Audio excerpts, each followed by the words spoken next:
Hi, everyone. Welcome, welcome, welcome. And happy Valentine's Day. Happy Valentine's Day. And drop your B1 in the chat. In the chat.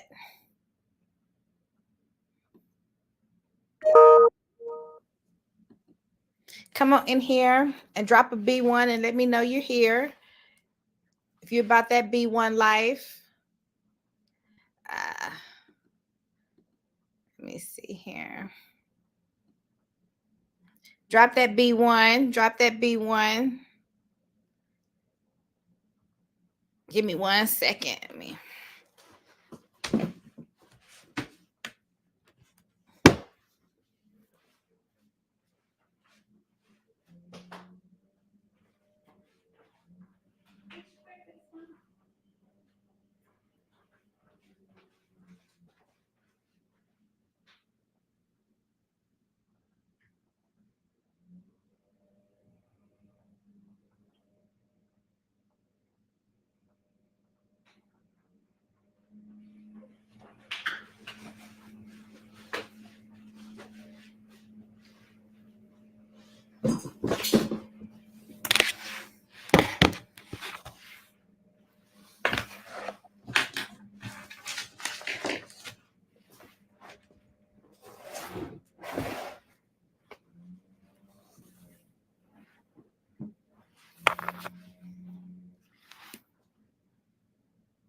Hi, everybody.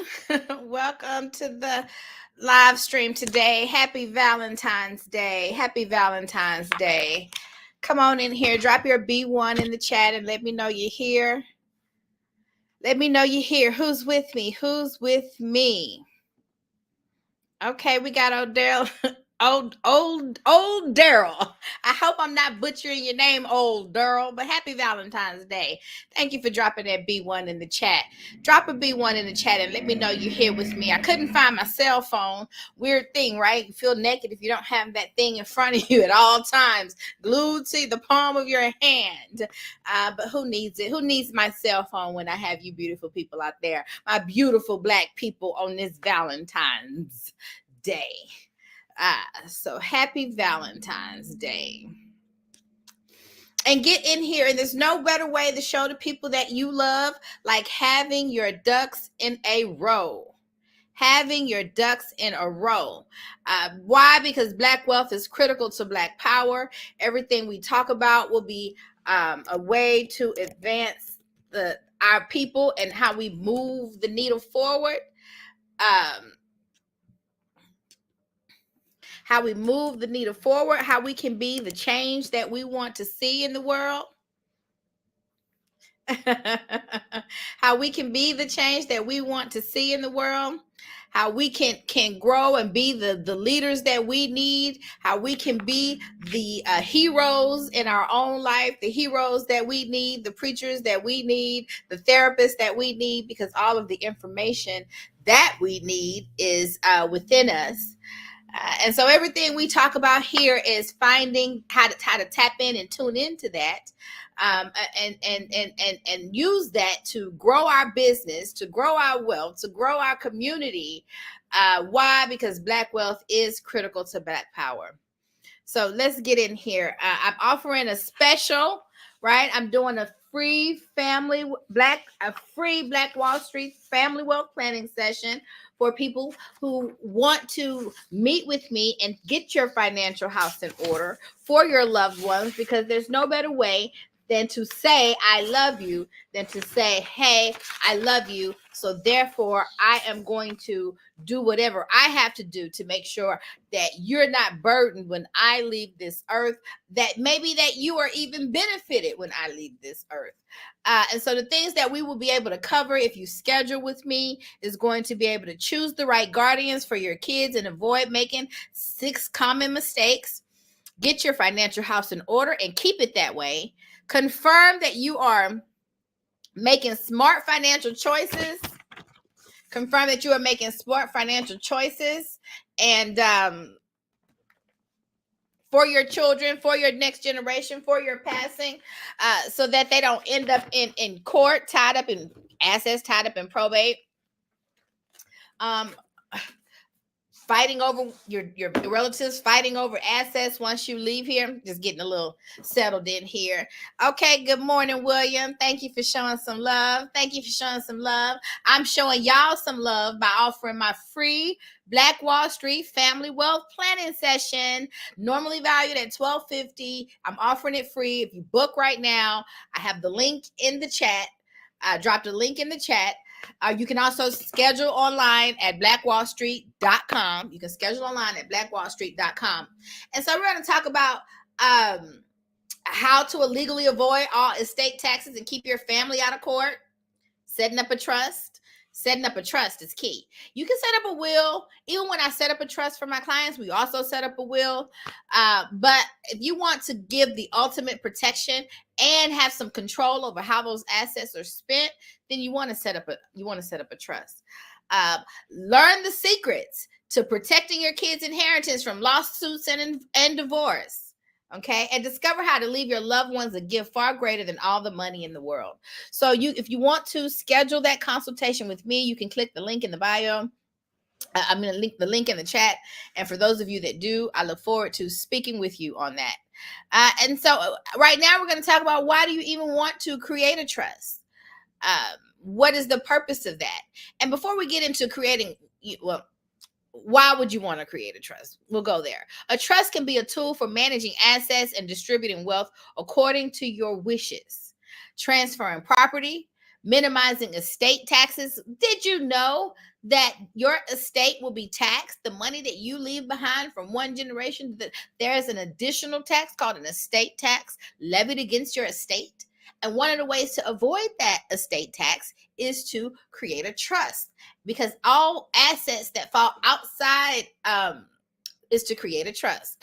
And remember that when you create a trust, all assets that are that would normally fall inside the probate are going to now become a non-probate asset. What other assets are non-probate assets? Life insurance proceeds. That's a big one. Life insurance proceeds. But before we get into the life insurance proceeds, I really want to talk about what some famous people who passed away is one of my favorite ones to discuss, who passed away without a will and what happened. So the estate planning. Okay. So I know you all know one of my favorite, is Black History Month, in addition to today being Valentine's Day.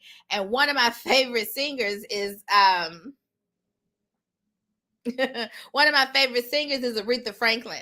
And the thing I loved about Aretha Franklin, she gets so into it. She's so passionate. She's so intense. And, she's been known to take that ponytail off in the middle of her. Oh, yes. Yeah. Boom. R-E-S-P-E-C-T. Ponytail gone. Okay. That's Aretha. And so her probate asset, her estate plan, her whole life thing is public. Her whole life was public. So let's talk about what happened to Aretha Franklin. Let's see here. There it is. Aretha Franklin's will. On August 16, 2018, recording artist and legend and 44-time Grammy nominee. She never won. Grammy nominee, though. 44 times. Aretha Franklin died in her Detroit, Michigan home. Although it's been several years since her passing, family members and their lawyers are still arguing over whether the handwritten notes found in Aretha Franklin's home qualify as a legitimate will. Under Michigan's intestate succession laws, Franklin's estate was to be distributed equally among her sons. This is when her family thought she passed away before creating a will. Her sons initially agreed to appoint a cousin, Sabrina Owens, as Franklin's estate executor, also referred to as a personal representative. It wasn't until recently that Franklin's family uncovered several documents that appeared to contain Franklin's final wishes. This discovery is what sparked the start of years of expensive legal battles and family disagreements. Okay. So according to Michigan law, a handwritten will can be admitted for consideration without a witness, so long as it is signed, dated, and the handwriting of the decedent. The decedent is the person who passed away. Okay. Had Franklin been found to die without a will, Her estate would have been divided between her 4 sons, according to the intestate laws of Michigan. However, a nearly illegible 2014 draft of her will does not list her eldest son, Clarence, as a beneficiary. It simply states that her 3 sons check on Clarence's welfare weekly and oversee his needs. Because of this confusion, there is no end in sight to the family feud, especially seeing as Franklin's combined assets are said to be worth hundreds of millions of dollars. Dying without a will is a surefire way to trigger endless disputes among remaining heirs, and dying with an impossible to decipher unofficial will written on a hand note only adds to the turmoil and the mayhem. Okay. Another person who we know who passed away without a will is Prince, or the artist formerly known as Prince. The well-known and beloved musical artist Prince died in his Paisley Park, Minnesota mansion on April 21st, 2016 at the tender age of 57.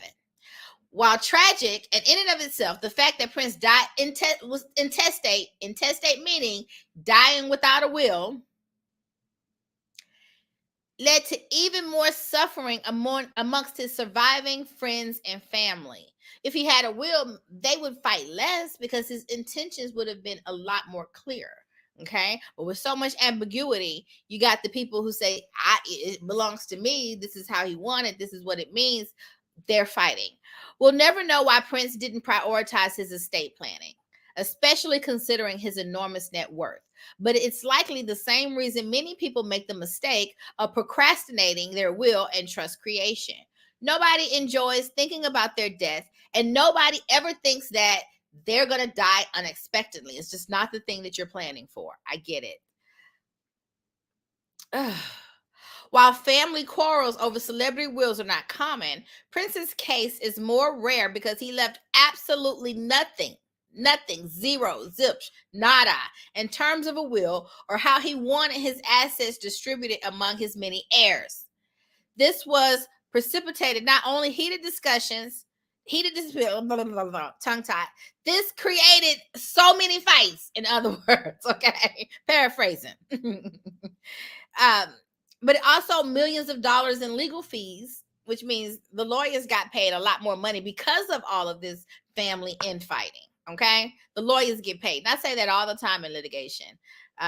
Sometimes it's best to work it out because how much are you really fighting over? And when you think about what you're fighting over, how much is it going to cost to pay for you to really champion that fight? Which means how much are you going to losing? How much is that fight worth to you? And most of the time with litigation, people are really fighting over unhealed emotional trauma within themselves and using the litigation as a means of healing, getting through it, getting past it, getting what they deserve, and so on and so on. But had Prince created a will before his unanticipated passing, it would have surely mitigated the long-lasting arguments between his heirs. It could have also helped to reduce the 40% federal tax bill and 16% state tax bill on his estate. However, because his estate is thought to be worth up to $500 million, it's likely that things would have still been messy. Not only does Prince's estate include his Paisley Park, the mansion that doubled as his recording studio and concert venue. Ugh, I wish I could have been there. It includes other valuable assets like his music rights, other properties like his multi-million-dollar Caribbean villa and lifestyle brand. It is also expected that his estate will continue to grow in value for years after his passing. So as it stands today, Prince's official heirs have been narrowed down to 6 people: Tyka Nelson, his full sister, and half siblings, Noreen Nelson, Sharon Nelson, and John Nelson. Alfred Jackson and Omar Baker, 2 more. But the entirety of his estate has not been settled and probably will not be settled anytime soon. So the date of this article was, let me see here, 15 minutes.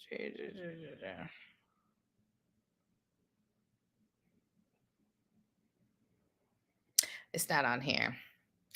But as of the date of this article, his will was still not settled. I don't know what that stands in 2024. So the purpose of creating, some type of estate plan, and as I tell people, it's not a thing that's one and done. It is a living, breathing document. It's a living, breathing contract that should reflect your life as it continues to grow, live, and breathe. Just like a baby grows, lives, and breathes. And the same is true for your Black-owned business. As it grows and changes, contracts need to be updated. Contracts need to be updated. uh Wait a minute. Oh, Daryl, so my life insurance ain't it. Well, well, you need multiple different types of insurance. Let sit that right there. You need different types of insurance, just like you need home insurance and car insurance. You may have a business and need a different type of a business insurance to make sure that you're fully protected. Insuring your life is a wonderful thing. And so I don't can't say that your life insurance is not good or not, and I don't know why you would assume that. But if you'd like to meet with me and go over your life and planning session, I'm offering right now for Valentine's Day. Happy Valentine's Day, guys. I'm offering a free Black Wall Street family wealth planning session, and I included the link in the chat, or you can also go straight to blackwallstreet.com and schedule a consultation with me there. So, okay, we got into, what happened when Aretha Franklin didn't leave a will. We got into what happened when Prince didn't leave a will. And so we got for those of you who are just now coming in here, I may go over it again because it looked like my head was halfway cut off during the live anyway. But we got Sharon Evans. Good morning. Thank you. You're welcome, beautiful. You're welcome. You're welcome. It's a pleasure to have you on the live. So thank you for joining me. We got D God in the house. That is what I'm talking about. A black person, looks like a female, a Black woman who knows who she truly is. We are all God manifested in human form. And I don't spare any of that knowledge. I stand on that foundation when I talk about that in my book. That is made up in three different parts. Is blocked off in three parts, three different pillars. The first part, we go over the laws of the universe. The second part, we go over the laws of the land. And the third part, we go over the laws of man, which are the laws of you. Talking about the laws of the universe: as above, so below, as within, so without. And what we are is God manifested in human form. And so it's always important that you know and understand that. And so I'm offering that free family wealth planning session to help you get your ducks in a row, because there's no better way to tell your family members that I love you. I love you. I love you, son. I love you, daughter. I love you, husband. I love you, wife. I love you. And so because I love you, then then I'm going to make sure that my financial house is in order. If we're husband and wife, we are going to make sure that our financial house is in order, so that we can make sure that we are preserving our assets for each other should either one of us pass away, and for our children should both of us pass away, right? And for our parents, so they don't have to deal with these things if I pass away prematurely before they do. And so shout out to Anissa Warren. Thank you for joining me this morning. She used to work on Wall Street. That's my fellow sisters. Don't we all work on the wall? Have we all worked on the wall? They always say lonely at the top. I used to love when I see Black folks down there on Wall Street who did more than shine shoes and work the security door. Okay. So, we talked about when Prince not dying without a will. We talked about Aretha Franklin not dying without a will. And Aretha Franklin's situation, where she died without a will, she left everything to her four sons, or to her three sons, and looked like she wanted them to care for her oldest son.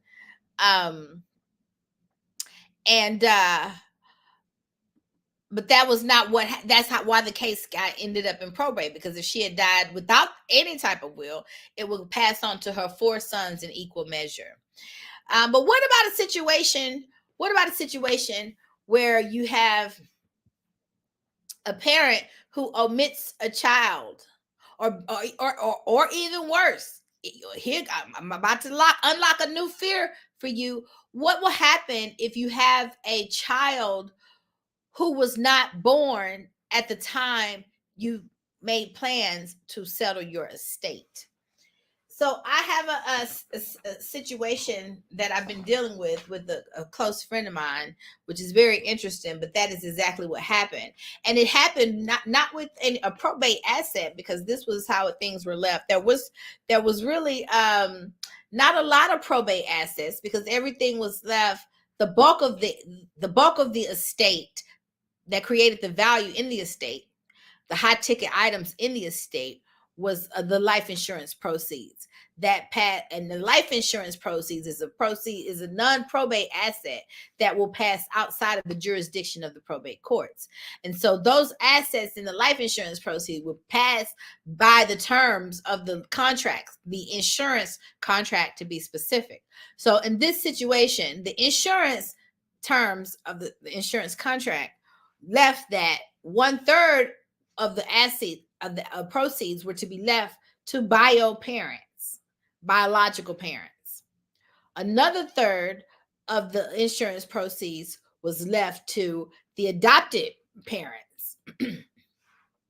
And another third of the proceeds were left to a son, and zero proceeds were left to the daughter. This is the terms of that insurance contract. Now, had this person who passed away at least created a will, if they had at least created a will and left zero to the daughter, what would happen? Well, in the state of Texas, there's a thing called a pretermitted child. And a pretermitted child is a child born or adopted after a parent's will has been executed. A pretermitted child is a form of forced heirship. This means that a pretermitted child will still receive part of their parents' estate, even if they are not mentioned in the will. For example, if a person has a child after writing a will but doesn't update their estate plan by accident, by accident. Most of us say we know it's an accident. If I have two children under the age of and anyone under the age of, let's say, 25 years old, which means they're still attached to my hip. If I have two children and I create a will before the second child was born, and I pass away before that second child turns 18, I would want that child to be included in that will. I would want them to consider that child. I just didn't get around to it. It's not every day I'm thinking about dying. And I may have died unexpectedly. And so I never got a chance to get back around to updating my will. And so in the state of Texas and in many other states, they recognize that they act as though that child was actually a part of the will, and they are included in the will as if they were in the will. Their child may be considered, because that child is considered pretermitted. Texas Code Section 255.053 states that the interest a pretermitted child is entitled to must be the same character as the interest given to the testator's other children in the will. Okay? That's what happens.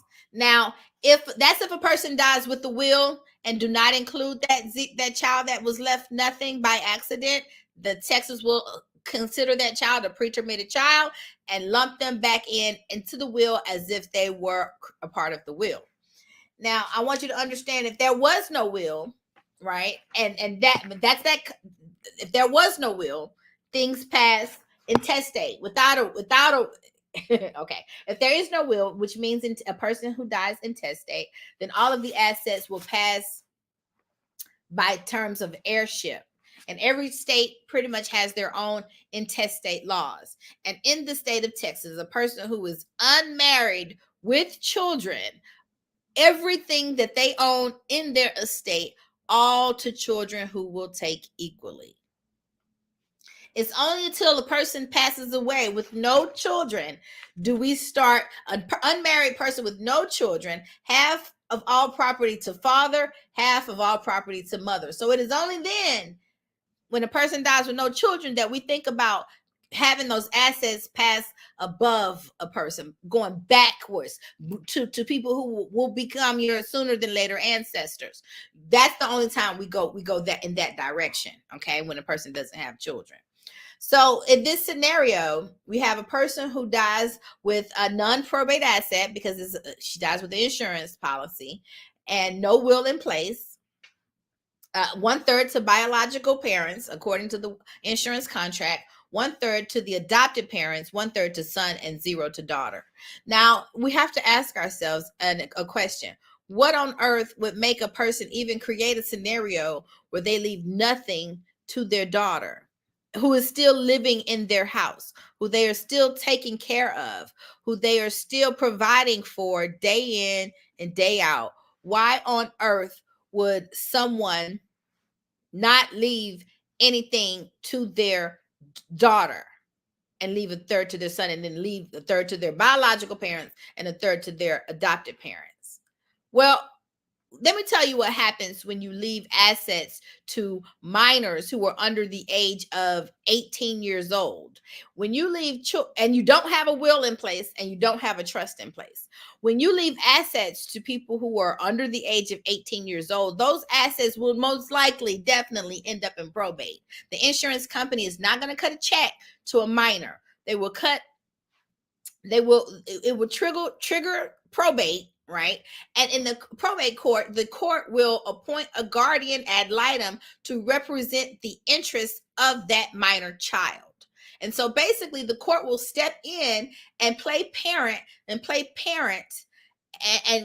give this child quasi parents to make sure that they get the check, that they either deposit the check in the court's registry till the child turns 18, that the child, let's say I've been a guardian ad litem at times, and was appointed as a guardian ad litem on plenty cases where I was appointed to represent the interests of the child in cases where a child was receiving a check from a settlement from, let's say, a lawsuit, most likely a personal injury lawsuit. And it was my job to make sure that the terms of the settlement were in harmony with what was just, right, and fair, and in the best interest of that minor child. That the medical bills were all being paid for. That all of that accepting this settlement, that they didn't accept this settlement under duress. That the parent or anybody didn't force this child to take this settlement. That this settlement is truly in this child's best interest. And so that's what a guardian ad litem does. And so if a child dies under the age of 18, that check is going to get tied up in probate, and the court is going to step in and make sure that those proceeds are being spent and defer to what the guardian ad litem is going to say about how to distribute those proceeds to the children, and what to do, and put them in a trust, and all of that will be dictated by the guardian ad litem. Excuse me. And so if you do not have so that's what will happen. So but the reason why you're creating this life insurance contract, you want to provide for your family members and keep your family members out of court. This is a non-probate asset. It doesn't have to pass through the probate courts. And so what you'll do then sometimes is that's why I could only foresee why you would leave the daughter out. Either the daughter was not born at the time that this life insurance contract was created, which is why this daughter is not included in this life insurance contract. Either the daughter was not born at the time of inception, or the daughter was under the age of 18 at the time of inception, and they didn't want to have those probate proceeds. They didn't want to have a non-probate asset get tied up in probate court. Okay, so that was a lot I said. So drop a B1. Let me know that you're with me. Let me know that you got that. Thank you. Let me know that you got that. Love is love. Love is love. But oftentimes when we have proceeds and when people pass away, it seems like, I don't know, where did the love go? It seems like all that love just flies out of the window, and people start acting from an ego place, from a place of greed and ego. And I found my phone. It was under the seat. My daddy wishing me a happy Valentine's Day. Oh, I love you too, Daddy. So thank you for that, because they helped me find my phone. Make sure you schedule your free Black Wall Street family wealth planning session. I dropped the link in the chat. I dropped the link in the chat, so check that out. And why? What is the importance of doing that? Because I'm giving you an example. I've given you an example. We talked about what happened to an Aretha Franklin's estate. We talked about what happened in Prince's estate. Now I'm giving you a case study of an estate that I know about personally, and I saw where they had a non-probate asset, life insurance proceeds, which that check will pass by the terms of the life insurance contract. However, they either created it before a child was conceived, and so a child was left out of the life insurance contract, or the child was under the age of 18 and they didn't want to have this non-probate asset tied up in probate court, which is why I can foresee that they left this child off of the insurance contract. And so what happens when this person now has passed away unexpectedly? The grandparents take the biological grandparents take their third of the proceeds from the life insurance. The adopted parents take their third from the proceeds of the life insurance contract. And both of these grandparents, okay, come with me. Both of these grandparents convince the son to split his 1/3 to half that with his sister, who was not included in the insurance contract, the non-probate asset.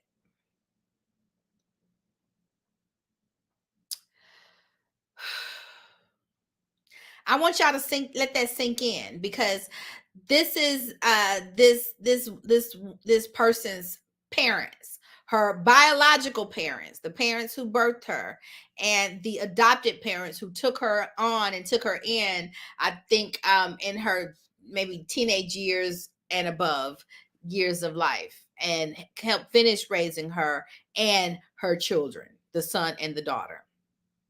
She passes away with the life insurance policy. 1/3 to bio parents, they took their money and ran. 1/3 to adopted parents, took their money and ran. And they convinced the son to split his 1/3 with his sister, who was omitted from that insurance contract. Now, this person had a will and had settled a will at that time.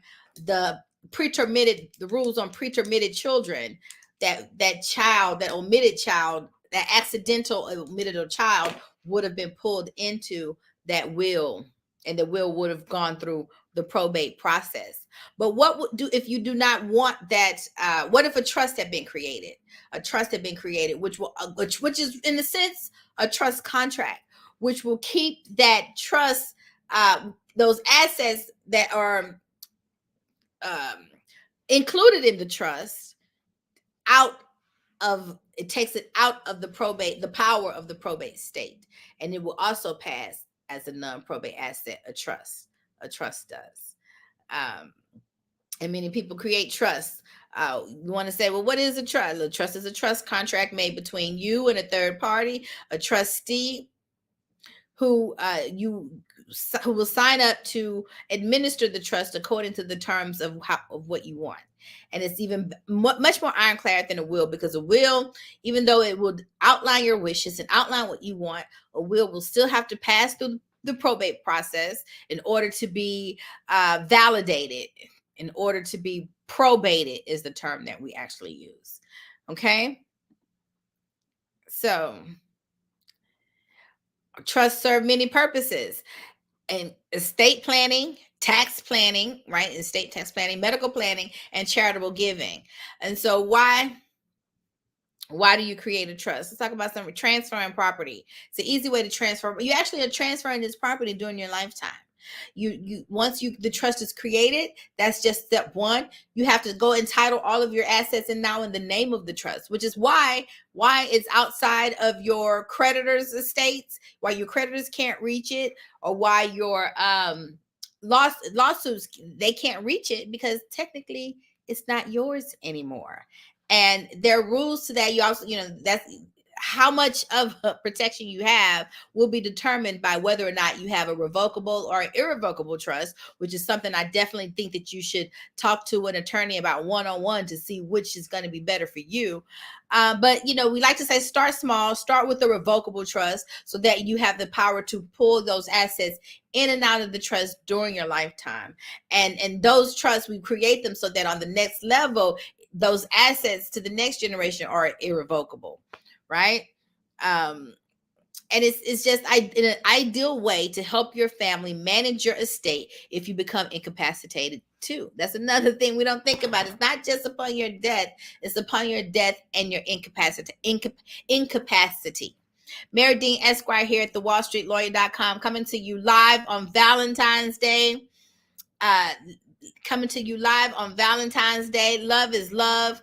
And even when I say love is love, I think about the fact pattern that I just brought up. Do you think that the parents keeping 2/3 of the money that the decedent left is love?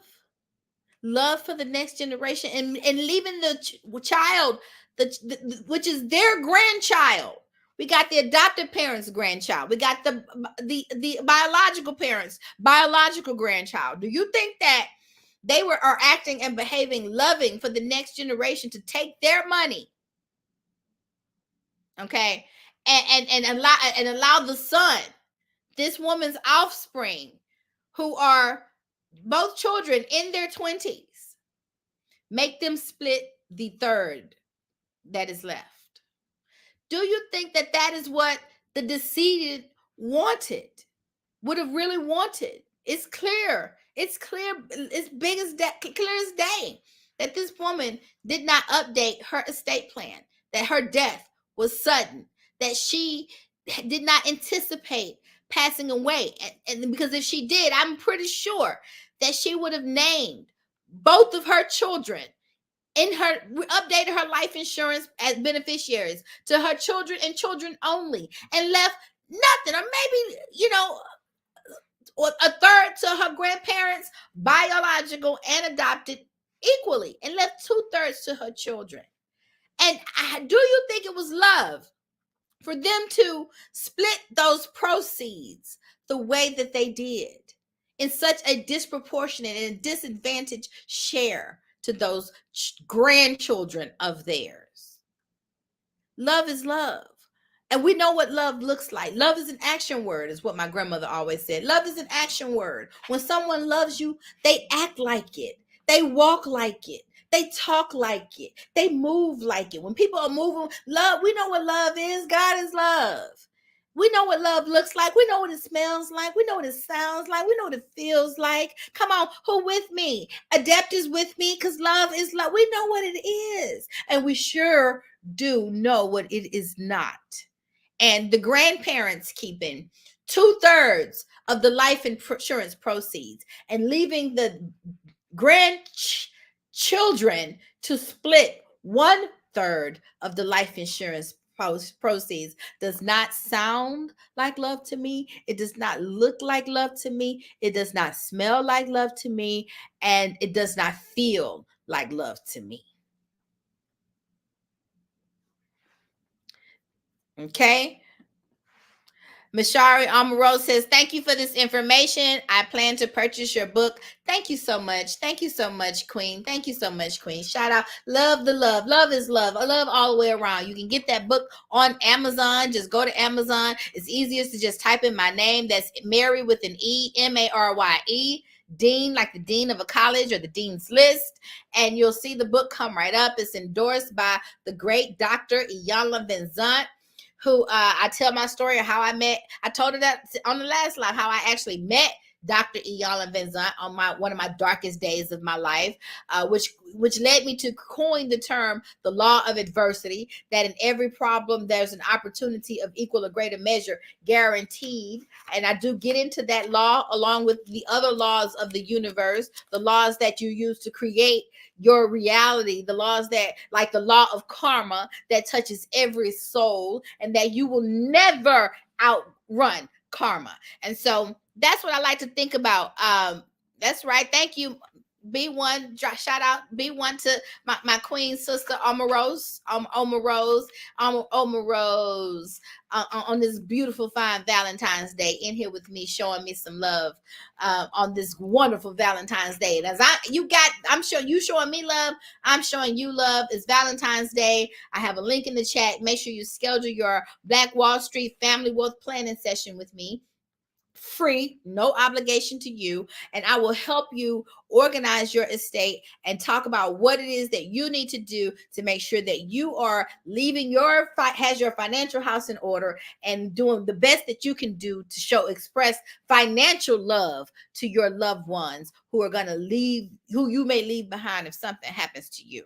Happy Valentine's Day, Queen. Thank you so much for the love. Okay, so we got a question from Anise Warren. Can I still leave the child assets though they are not my biological child? You can do whatever it is that you want to do, honey. You can leave it to a squirrel if you want to. No, but I'm not a squirrel, maybe. But no, you can do whatever it is that you want to when it comes to leaving your assets, whether you leave it to a biological child or an adopted child. And that is one of the key benefits of creating a will and being much more intentional and much more protection and giving them much protection and actually creating a full-on trust. Why you want to do that? Because Black wealth is critical to Black power. Black wealth is critical to Black power. And one of the greatest ways to make sure we are transferring that wealth on to the next generation is life insurance. And you want to, and here's what, if this person who my case study, who I was speaking about these facts, if they had left that life insurance proceeds, they named the trust as the beneficiary and outlined all of their wishes according to the trust agreement and created a trustee. And even if they did, that omitted child would have been accounted for, right? The trust, there's so much language in the trust agreement that you give them so much power. So many, I want to do this, and if I have a child, or all my children will get this, all of my children will take equally. And I actually will omit a child. But they can be a lot more intentional when you are creating these documents during your lifetime, while you still have some control over what it is that you have control over, which is planning your estate plan. Planning your estate plan, getting you one of these wonderful, hefty little binders with all of the documents. And this is how your corporate binders should look too, by the way. And we'll get into the corporate binder on another live. That's another topic for another day. I love you, though.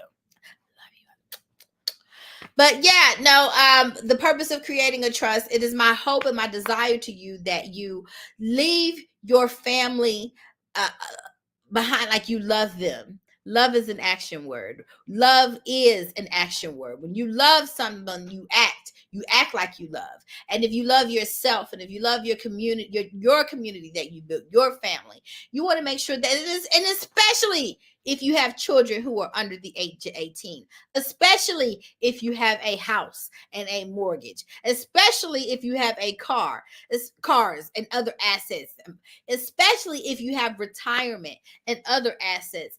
How do you make sure that you are preserving these assets for the next generation? How do you make sure that you don't end up like Aretha Franklin, Prince, or my case study? Okay. And for those of you, as a matter of fact, now I want to speak directly to the daughter in that scenario who did not receive what you were rightfully should have received. As I talk about the laws of the universe in my book, and I touch on that early, the law of karma is a real thing, and she touches everybody.